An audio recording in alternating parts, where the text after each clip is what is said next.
Tudo bom, pessoal? Na nossa aula de hoje, nós vamos trabalhar falando sobre os espaços rural e urbano na Ásia, na Europa e na Oceania.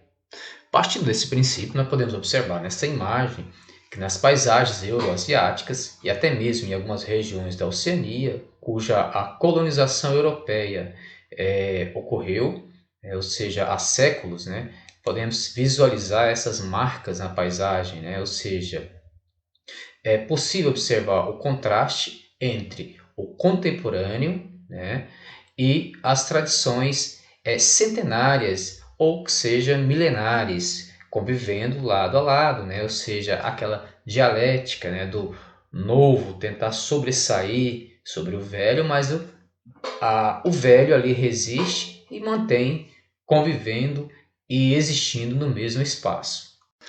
A conservação de antigas construções em uma cidade é importante em razão do seu valor histórico e cultural, como podemos verificar na imagem. É também uma forma de assegurar às gerações futuras que conheçam o seu passado, as suas tradições e a identidade desse povo. Ao se comparar com o espaço urbano, o espaço rural se caracteriza por uma maior dispersão das edificações, nas vias de acesso, das redes elétricas e outras formas de infraestrutura. É caracterizado também por atividades econômicas, como a agricultura, como podemos verificar aqui na imagem, onde é um grande espaço ocupado pela atividade agrícola, também a criação de gado, silvicultura e extrativismo dos recursos naturais, além de territórios cuja finalidade principal é a valorização de tesouros culturais ou ambientais, por exemplo, as unidades de conservação. A paisagem rural é, portanto, bastante diversificada, principalmente quando nela está presente o componente cultural, revelado por meio de tradições e técnicas específicas de determinadas populações. Exemplo, as populações que há milênios povoam a Europa, a Ásia e a Oceania.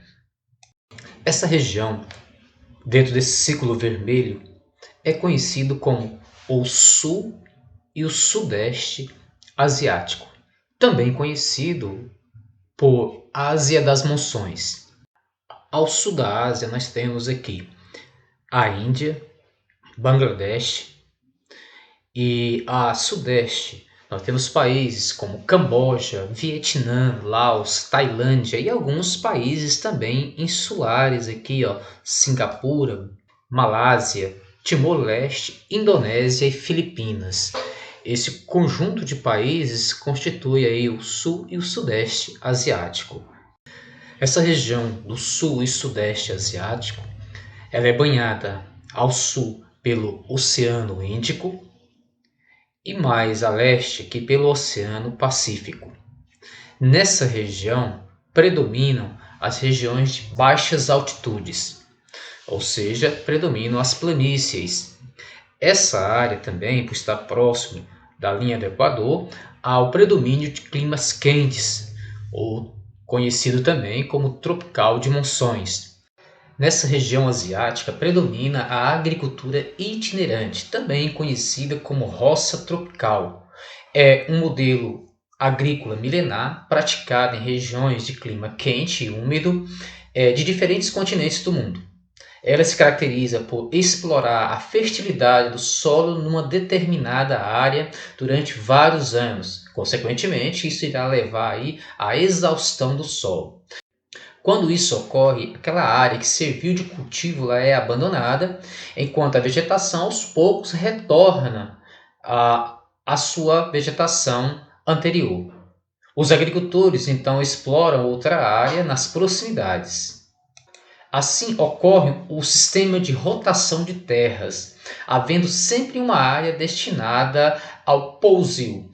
Ou seja, o pousio é justamente aquele descanso da terra por um tempo, onde a vegetação original começa a surgir novamente. O tempo em que uma área é utilizada em sucessivos plantios e colheitas, no entanto, tem sido mais curto do que aquele que faz necessário para a regeneração da cobertura vegetal.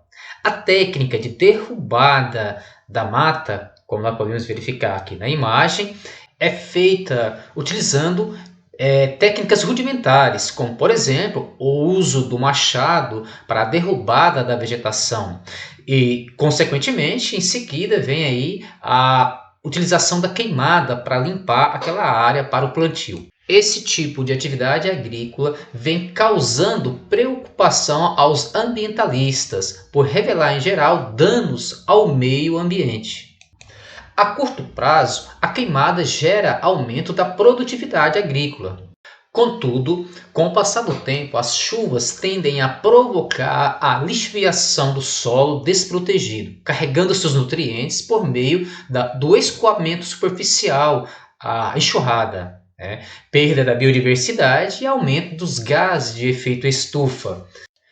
Aqui nesse mapa nós podemos visualizar as regiões onde esse tipo de atividade, que é a agricultura itinerante, ela é ainda muito praticada, principalmente nessas regiões na tonalidade rosa, ou seja, há aí uma grande a utilização desse sistema ainda. Por quê? Porque predomina ali áreas montanhosas. Consequentemente, essas montanhas vão exigir práticas mais rudimentares, onde técnicas modernas já são mais difíceis de ser implantadas, como colheitadeiras, plantadeiras. Mas nos últimos anos a gente percebe que as regiões mais planas, áreas de planícies, essas regiões já estão sendo aí substituídas pela agricultura moderna. E aí nós podemos citar os países que ainda predominam o uso dessa agricultura, que são a Índia, algumas regiões da Índia, do Nepal, de Bangladesh, do Laos, das Filipinas, Malásia, Indonésia e Papua Nova Guiné, na região da Oceania. O sul da Ásia e o sudeste asiático junto ocupam uma porção de terra de cerca de 9 milhões de quilômetros quadrados, quase o território do Brasil. Nessa região vive cerca de 2,4 bilhões de habitantes, o que corresponde a uma de cada 3 pessoas do planeta. Trata-se também de uma das regiões mais densamente povoadas do planeta. Lembrando que, para encontrarmos a densidade demográfica, dividimos a população total pela área. A população, 2,4 bilhões de habitantes, dividimos pela área, 9 milhões de quilômetros quadrados, e nós vamos obter aí um resultado de 267 habitantes por quilômetro quadrado, ou seja, uma região densamente povoada. Nessa região do sul, sudeste e leste asiático é praticado a rizicultura, também conhecida como agricultura de jardinagem. Geralmente, esse tipo de agricultura são praticadas em regiões de elevadas montanhas ou em seu sopé, em regiões de amplos vales, devido ao terreno ser bastante íngreme, o que impede aí a introdução de práticas ou técnicas mais modernas, como maquinários agrícolas. Esse tipo de atividade agrícola ela já é realizada nas regiões asiáticas há milênios, pelos povos que habitam aquela região.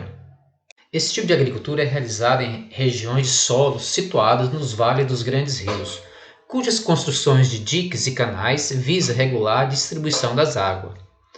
Após meses de chuva ocasionada pelas monções de verão, essas regiões estarão propícias para o desenvolvimento da agricultura.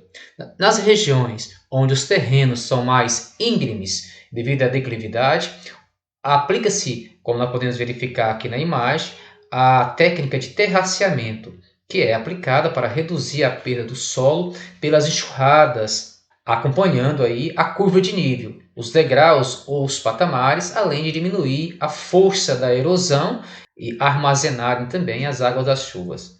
Nas regiões de menores latitudes asiáticas se desenvolve um sistema agrícola ainda ligado ao modelo tradicional lá da época ainda da colonização, denominado de plantation. Esse sistema agrícola emprega grande número de força de mão de obra pouco remunerada, consequentemente muito explorada para a produção destinada à exportação.